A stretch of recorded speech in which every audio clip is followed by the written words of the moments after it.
ನೋಡು ಪಾರ್ಥ, ಕೌರವನ ಚದುರಂಗ ಬಲ ಸಮೇತವಾದ ಸೈನ್ಯವು ಉನ್ಮೀಲಿತವಾದ ಸಾಗರದಂತೆ ಕಾಣುತ್ತಿದೆ.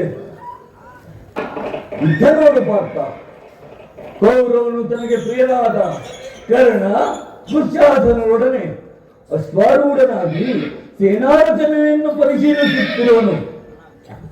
ಅವನ ಹಿಂದೆ ಸಿಂಧುರಾಜನಾದ ಶಕುನಿ, ಜಯದ್ರಥನ ಬಲಗಡೆ ಒಂದೇ ವಿಧವಾದ ಚತುರಾಶ್ವರಥಗಳಲ್ಲಿ ದುರ್ಯೋಧನನ 99 ಮಂದಿ ಸಹೋದರರು.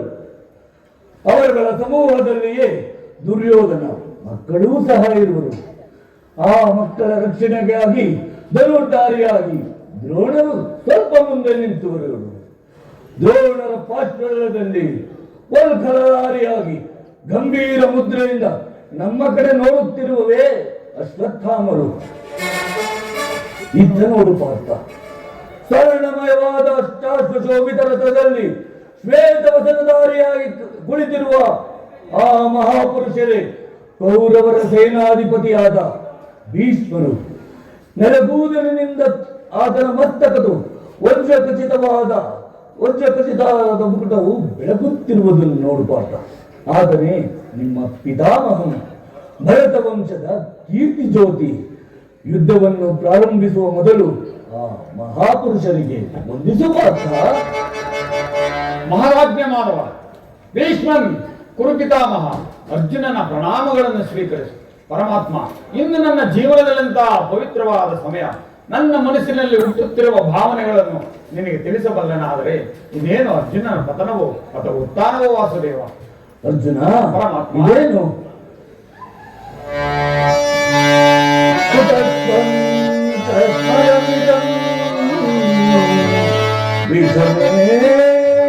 ಸಮಪುಷ್ಟಿತಂ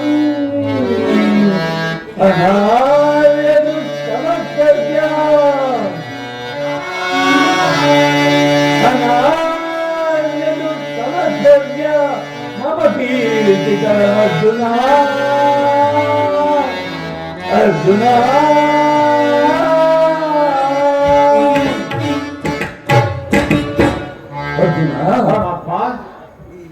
ಈ ವಿಷಮಾವಸರದಲ್ಲಿ ಇಂತಹ ಕೃಷ್ಣನ ಭಾವವು ನಿನ್ನನ್ನು ಹೇಗೆ ಹುಟ್ಟಿತು?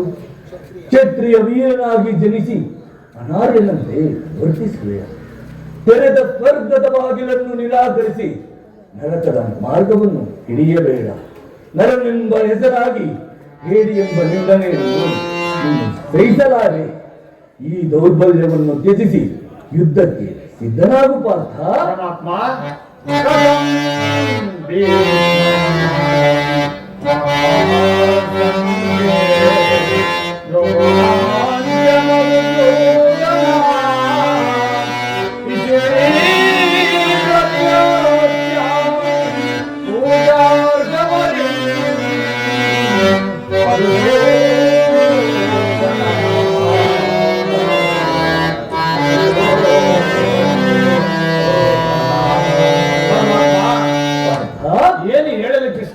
ಅಂಗ ಪ್ರತ್ಯಂಗಗಳಲ್ಲಿಯೂ ಧಾರಣ ಜ್ವಾಲೆ, ಬೇಸಿಗೆಯ ಬಿಸಿಲಿನಿಂದ ಬೆಂದ ತಾವರೆಯಂತೆ ಮುಖವು ಬಾಡಿರುವುದು. ಶರೀರದಲ್ಲಿ ಕಂಪನವು ರೋಮಾಂಚನ ಹುಟ್ಟುತ್ತಿರುವುದು. ಕೈಕಾಲುಗಳಲ್ಲಿ ನಿಲ್ಲಲು ತ್ರಾಣವಿಲ್ಲ. ನಾಳೆಯು ಬತ್ತುತ್ತಿರುವುದು. ಕೈಯಿಂದ ಗಾಂಡಿವ್ಯವು ಜಾರಿದು. ಕೃಷ್ಣ, ನಾನು ನೋಡುತ್ತಿರುವುದು ಏನನ್ನು? ಇವರೆಲ್ಲರೂ ನನ್ನ ಬಂಧು ಬಾಂಧವರು, ಗುರು ಹಿರಿಯರು, ಮಿತ್ರರು. ಇವರಲ್ಲಿ ಎಷ್ಟು ಜನರ ಧಮನಿಗಳಲ್ಲಿ ಭರತವಂಶದ ಪವಿತ್ರವಾದ ರಕ್ತವು ಹರಿಯುತ್ತಿರುವುದೆಂಬುದನ್ನು ಬಲ್ಲೆಯ. ಕೇವಲ ರಾಜ್ಯದ ಮೇಲಿನ ಆಸೆಯಿಂದ ನಾನು ಈ ಗುರಿ ಹಿಂಸೆಗೆ ಜ್ಞಾತಿವರಿಗೆ ಕೈ ಹಾಕಲಾರನು ಮಿತ್ರ. ನನಗೆ ಈ ಯುದ್ಧವೇ ಬೇಡ. ರಥವನ್ನು ಹಿಂದಿರುಗಿಸು ಮಿತ್ರ. ಅರ್ಜುನ, ಪರಮಾತ್ಮ, ಯಾರನ್ನ ವಧಿಸುವರು?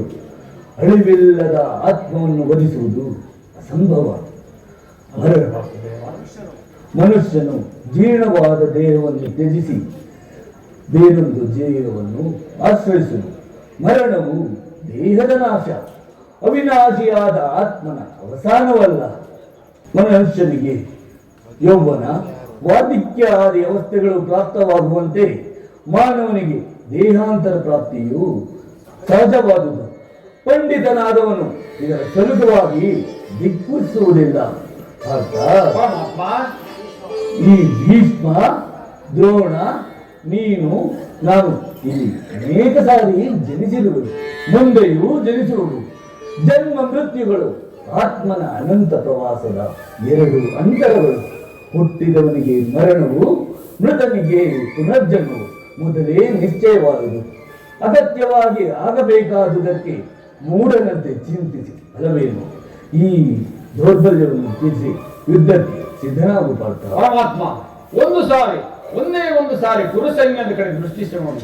ಭೀಷ್ಮನು ನನ್ನ ಪೂಜ್ಯ ಪಿತಾಮಹನು, ಆಚಾರ್ಯ ದ್ರೋಣರು ಅಸ್ತ್ರ ಶಿಕ್ಷಣವನ್ನು ಕೊಟ್ಟ ಗುರುಗಳು, ಪೂಜ್ಯ ಅರ್ಹರಾದ ಇವರ ಮೇಲೆ ನಾನು ಬಳನವನ್ನು ತೊಡುವುದೇ. ಗುರುಗಳಿಂದ ಲಭಿಸುವ ಸಂಪತ್ತಿಗಿಂತಲೂ ಭಿಕ್ಷಾವೃತ್ತಿಯೇ ಶ್ರೇಯಸ್ಕರವಾಗಿರುವುದು. ಅಶಾಶ್ವತವಾದ ರಾಜಲೋಕವಾಗಿ ಶಾಶ್ವತವಾದ ಧರ್ಮವನ್ನು ನನ್ನಿಂದ ನಾಶ ಮಾಡುವಾಗ ವಚನವೇ ಸಮ್ಮತವಿಲ್ಲ ದೇವ. ಪರಮಾತ್ಮ, ನೋಡು ಪಾಠ ಹೇಳಿದನೇಕೆ,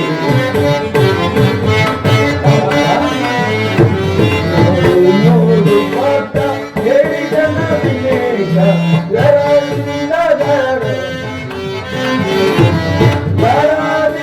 ಗರವ ಬೇಗ ಊರು ಪಾಠ, ಗರದಿಂದ ಗರವ ಬೇಗ ಊರು ಪಾಠ. ನೋಡು ಪಾಠ ಹೇಳಿದನೇಕೆ, ನೋಡು ಪಾಠ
Yeah.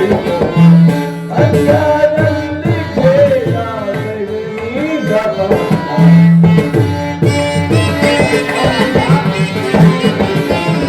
ಸಂಘದಲ್ಲಿ ಭೇದ ದೈವನೀಗ ಪಾತ್ರ. ನೋಡು ನೋಡು ಪಾತ್ರ ಹೇಳಿದ ನವಿಲೇ. ನೋಡು ಪಾತ್ರ ಪಾತ್ರ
ಸ್ವಧರ್ಮ ಪಾಲನೆಯಲ್ಲಿ ಪ್ರಾಣಗಳನ್ನಾದರೂ ತ್ಯಜಿಸಬಹುದು, ಆದರೆ ಪರಧರ್ಮಾವಲಂಬನೆಯು ಅನರ್ಥಕಾರಿ.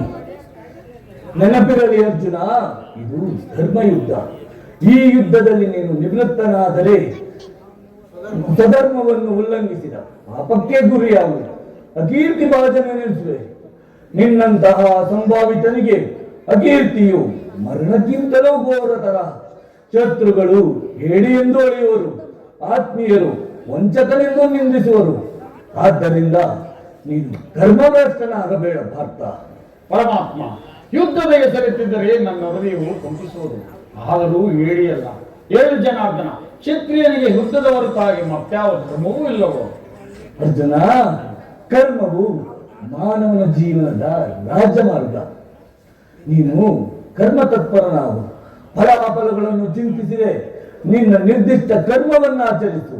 ಏಕೆಂದರೆ ಮಾನವನು ಕರ್ಮಕ್ಕೆ ಮಾತ್ರ ಅಧಿಕಾರಿ, ಫಲಾಫಲಗಳು ಅವನ ಅಧೀನವಲ್ಲ ಪಾರ್ಥ. ಪರಮಾತ್ಮ, ಅನಾಸಕ್ತ ಚಿತ್ತನಾಗಿ ಸಿದ್ಧಿ ಅಸಿದ್ಧಿಗಳನ್ನು ಸಮಾನ ಭಾವದಿಂದ ಕಾಣುವುದೇ ಮಾನವನ ಕರ್ತವ್ಯ. ಪರಮಾತ್ಮ, ಅಸ್ತ್ರಗಳನ್ನು ಧರಿಸು, ಕರ್ಮಯೋಗಿ ಎನಿಸು. ಇಹದಲ್ಲಿ ಕೀರ್ತಿಯನ್ನು, ಪರದಲ್ಲಿ ಸ್ವರ್ಗವನ್ನು ಪಡೆಯ ಪಾರ್ಥ. ಪರಮಾತ್ಮ, ಈ ನಿನ್ನ ದಿವ್ಯವಾಣಿಯಿಂದ ನನ್ನ ಹೃದಯ ಪ್ರಸುಪ್ತ ಪ್ರಜ್ಞೆಯನ್ನು ಎಚ್ಚರಗೊಳಿಸುತ್ತಿರುವ ನೀನು ಯಾರು? ಕರ್ಮಯೋಗಿ. ಈ ಲೋಕದಲ್ಲಿ ನಿನ್ನ ನಿರ್ದಿಷ್ಟ ಕರ್ಮವೇನು?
ಅರ್ಜುನ, ಪರಮಾತ್ಮ, ನಾವಿಬ್ಬರು ಯಲೋಕದಲ್ಲಿ ಅನೇಕ ಬಾರಿ ಜನಿಸುವೆವು, ಮುಂದೆಯೂ ಜನಿಸುವುದು. ನನಗೆ ಅದರಗಳ ನೆನಪಿದೆ, ನಿನಗಿಲ್ಲ. ನಾನು ಮಾಯಾರೂಪಿ, ಧರಿತ್ರಿ ಎನಿಸಿ ವಿಶ್ವವರ ಪ್ರಪಂಚವನ್ನು ಧಾರಣ ಮಾಡಿರುವನು. ಸಜ್ಜನರ ಪಾಲನೆ, ದುಷ್ಟರ ನಾಶ, ಧರ್ಮ ಸಂಸ್ಥಾಪನೆಯೇ ನನ್ನ ಅವತರಣದ ಮುಖ್ಯ ಉದ್ದೇಶಗಳು. ಪರಮಾತ್ಮ, ನಿನ್ನ ಅವತಾರದ ಗುರುತುಗಳೇನು? ನಿನ್ನನ್ನು ತಿಳಿಯುವ ಬಗೆಗೆ ಉತ್ತರವನ್ನು ಕರುಣಿಸು ಮಹಾಮಹಿಮ. ಅರ್ಜುನ, ಪರಮಾತ್ಮ, ನಾನು ಮಾಯಾರೂಪಿ, ಧರಿತ್ರಿ ಎನಿಸಿ ವಿಶ್ವ ಪ್ರಪಂಚವನ್ನು ಧಾರಣ ಮಾಡಿರುವೆನು. ವಾಯುವೆನಿಸಿ ಚಲಿಸುವೆನು. ಸೂರ್ಯಚಂದ್ರರ ಕಾಂತಿಯು ನನ್ನದು, ವೇದಗಳಲ್ಲಿನ ಓಂಕಾರವೂ ನಾನು, ಮನುಷ್ಯರಲ್ಲಿಯ ಪೌರೋಷವು ನನ್ನದು. ನನ್ನ ವಿಭೂತಿಗಳು ಅಗಣ್ಯ, ಅನಂತ, ಅಬೋಧ. ಅದರಲ್ಲೊಂದಲ್ಪಾಂಶದಿಂದ ಈ ಜಗತ್ತಿನ ಸೃಷ್ಟಿ ಸ್ಥಿತಿ ಪ್ರಳಯಗಳು ನಡೆಯುವ ಪಾರ್ಥ. ಪರಮಾತ್ಮ, ಈ ನಿನ್ನ ನುಡಿಗಳಿಂದ ನನ್ನ ಮೋಹವು ನಾಶವಾಯಿತು, ಹೃದಯದ ಅಂಧಕಾರ ಅರಿಯಿತು. ಹೇ ಯೋಗೀಶ್ವರ, ನಿನ್ನ ವಿಶ್ವರೂಪವನ್ನು ತೋರಿಸಿ ನನ್ನನ್ನು ಕೃತಾರ್ಥನನ್ನಾಗಿ ಮಾಡು. ತಥಾಸ್ತು ಪಾರ್ಥ, ನನ್ನ ಸಂಹಾರ ಮೂರ್ತಿಯ ದರ್ಶನ ಮಾಡು. ಕರಾಳ ಕಾಲಸ್ವರೂಪನು ನಾನು. ಈ ಕುರುಕ್ಷೇತ್ರದ ಯುದ್ಧದಲ್ಲಿ ಸಮ್ಮಿಳಿತರಾಗಿರುವ ಸಮಸ್ತ ಯೋಧರನ್ನು ಒಂದೇ ಬಾರಿಗೆ ಆಪೋಷಣ ಮಾಡಿ ನನ್ನ ಉದರದಲ್ಲಿ ಧರಿಸುವನು. ನೀನು ನಿಮಿತ್ತ ಮಾತ್ರಕ್ಕೆ ನನ್ನ ಸಹಾಯಕನಾಗು. ಯುದ್ಧದಲ್ಲಿ ಜಯಗಳಿಸು, ಕೀರ್ತಿಯನ್ನು ಪಡೆಯ ಪಾರ್ಥ. ಪರಮಾತ್ಮ, ಎನ್ಮನವು ಚಂಚಲೆಯಾಗಿ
ಮಾನವನ ಚುಚ್ಚುಗಳಿಂದ ನೋಡಲಾರನು ಪ್ರಭು. ಕೈಕಾಲವನ್ನು ಕಂಪಿಸುತ್ತಿರುವ ಕರುಣಾಮಯ ನಿನ್ನ ಸ್ವಾಮ್ಯ ರೂಪ ದರ್ಶನವನ್ನು ಮಾಡು. ಭಕ್ತ ಪರಾಧೀನ ಭಕ್ತರ ಹೃದಯದಲ್ಲಿ ಸದಾ ಆನಂದ ತರಂಗಗಳನ್ನು ಬಿಂಬಿಸುವ ನಿನ್ನ ಸುಧಾಮಗಳವಾದ ಮಂದಹಾಸ ವದನದಲ್ಲಿ ಗೋಪಿಕಾವಲ್ಲಭ ನಿನ್ನ ಗಂಭೀರ ಸುವಾಸ ವದನವನ್ನು ತೋರಿಸಿ ನನ್ನನ್ನು ಕೃತಾರ್ಥನನ್ನಾಗಿ ಮಾಡುದೇವ. ಭಯವನ್ನು ಬಿಡು ಪ್ರಾಣ ಸಖ. ನನ್ನ ಗದಾಚಕ್ರ ಶೋಭಿತವಾದ ಸೌಮ್ಯ ಮೂರ್ತಿಯನ್ನು ದರ್ಶನ ಮಾಡು. ಸಾಗರ ಮಧ್ಯದಲ್ಲಿ ನಿಶ್ಚಲವಾಗಿ ಎರೆಯುವ ನಾವೆಯಂತೆ ನಿನ್ನ ಹೃದಯವು ಶಾಂತವಾಗಲಿ. ಈ ಕುರುಕ್ಷೇತ್ರದ ಯುದ್ಧದಲ್ಲಿ ನಿನ್ನ ನೌಕೆಯು ಪದಭ್ರಷ್ಟವಾಗದಂತೆ ನಾನು ಸುರಕ್ಷಿತವಾಗಿ ದಳವನ್ನು ಸೇರಿಸಲು ನಾನು ಕರುಣಾಧಾರನಾಗಿ ನಿಂತಿರುವನು. ಪಾರ್ಥ, ಅಸ್ತ್ರಗಳನ್ನು ಧರಿಸು, ಲೋಕದಲ್ಲಿ ಕೀರ್ತಿಯನ್ನು ಪಡೆದ. ಪರಮಾತ್ಮ, ಇಂದಿಗೆ ನನ್ನ ಸಂಶಯವು ಪರಿಹಾರವಾಗಿದೆ. ಇದು ತಮ್ಮ ಆಜ್ಞೆಯಂತೆ ಗಾಂಡೀವವನ್ನು ಧರಿಸಿ ಯುದ್ಧಕ್ಕೆ ಸಿದ್ಧನಾಗುತ್ತೇನೆ.